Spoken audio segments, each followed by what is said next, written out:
Panalo na si Tanggol sa laban nilang dalawa ni Miguelito sapagkat kusa nang umatras itong si Miguelito sa laban nila ni Tanggol. Tanggap na ng mga Guerrero na hindi nila kayang patumbahin ang mga Montenegro.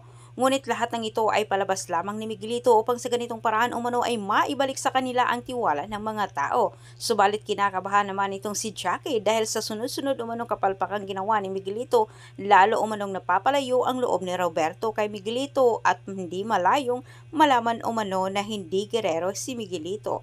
Sa kabilang banda, wala pa ring tiwala itong si Ramon kay David. Masama ang kutob nito na maaring nagpapanggap lamang umano ito. Sinabi ni Ramon kay Tanggol na hindi umano sapat na dahilan ang ginawa ni David para ibigay nila ang buong tiwala nito dahil maaring planado umano ni David ang lahat. Ngunit nagulat si Ramon sa sagot ni Tanggol, binabantayan umano niya ang bawat kilos ni David. Dagdag pa ni Tanggol, magagamit din umano nila itong si David bilang mata nila sa loob ng presinto. Samantala makipag-agawa na si Olivia kay Ramon sa karapatan nito bilang Montenegro. Pinabuluan na naman ni Pilar kay Olivia na si Julio nga ang totoong ama nito at ikwento din niya ang totoong nangyari. Dagdag pang pakiusap ni Pilar na hindi umano nila sasabihin kay Gustavo at Roberto ang totoo dahil tuluyan umanong masira ang kanyang pamilya. Kaya't nagdesisyon itong si Olivia na tanggapin ang katotohanan, isa siyang Montenegro.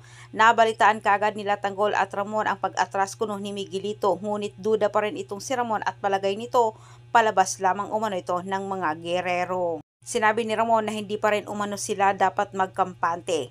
Hindi maganda ang unang pagharap ni Ramon at Olivia bilang magkapatid. Diretsang sinabi ni Ramon kay Olivia na hindi kuno niya matanggap itong si Olivia bilang kapatid dahil kapatid pa rin ito ni Roberto. Sa walang pagdadalawang isip, binalaan ni Ramon itong si Olivia sa mangyayari. Kaya niyang gawin kahit kapatid pa umano itong si Olivia kung pagtataksilan lamang umano sila nito. Samantala sa kabilang banda, tilang maghanda na itong si Miguelito dahil si Fatima hindi na kayang magpanggap sa mga Guerrero. Sakal na itong si Fatima, kailangan na umano niyang lapitan itong si Tanggol para muling humingi ng tulong sa pangalawang pagkakataon. Kinausap ni Jackie itong si Roberto at siya ang pumagitna sa galit ni Roberto para kay Miguelito. Paliwanag ni Roberto, hindi umano niya maunawan ang kanyang sarili dahil mabigat umano niya ang loob dito kay Miguelito na parang hindi kuno niya ito tunay na anak.